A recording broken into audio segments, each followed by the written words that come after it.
Greetings. My name is Wesley Arden Dick. Where do we go from here?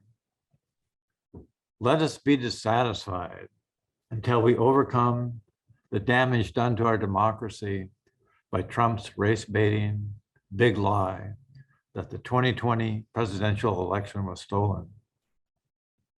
Let us be dissatisfied until we hold accountable the insurrectionists who violently attacked our national capital on January 6, 2021, when for the first time in our history, a Confederate flag was paraded through the Capitol.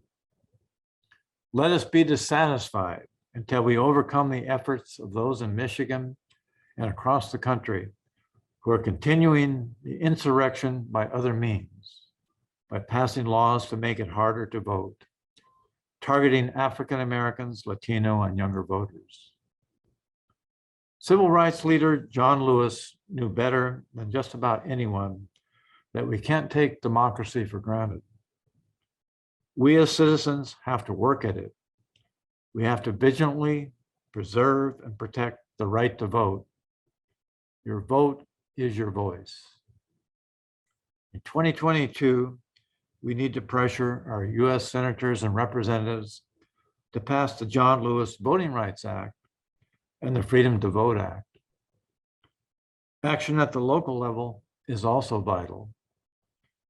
Fortunately for us, in Albion, we have a local hero who has given blood, sweat, and tears to voting rights. I'm giving a shout out to Robert Dunklin, president of the Albion branch NAACP.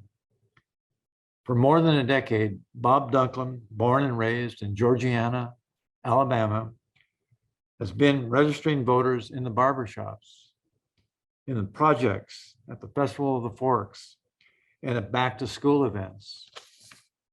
He has gone door to door throughout Albion to get out the vote, and even in the middle of the pandemic, provided rides to the polls for those in need. Bob Dunklin's leadership has inspired others in Albion to do the work of democracy at home. In our struggle to rescue democracy, John Lewis also advises us to study and learn the lessons of history. Because, as he said, humanity has been involved in this soul-wrenching existential struggle for a very long time. History matters. Let us be dissatisfied until the full history of America is taught in our schools. A history that affirms that Black, Latino, Asian, and Native American histories are also American history.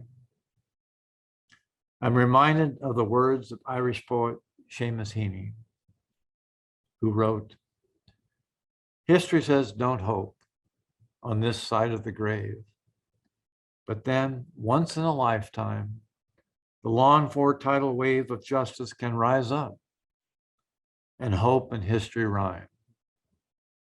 So where do we go from here? At this convocation, in honor of Dr. Martin Luther King Jr.'s legacy, with love, let us rise up and rededicate ourselves to taking the actions, including protests, needed to assure that government of the people, by the people, and for the people will not perish from the earth. If we do that, historians looking back on our time will marvel at how our generation saved democracy from the abyss of tyranny.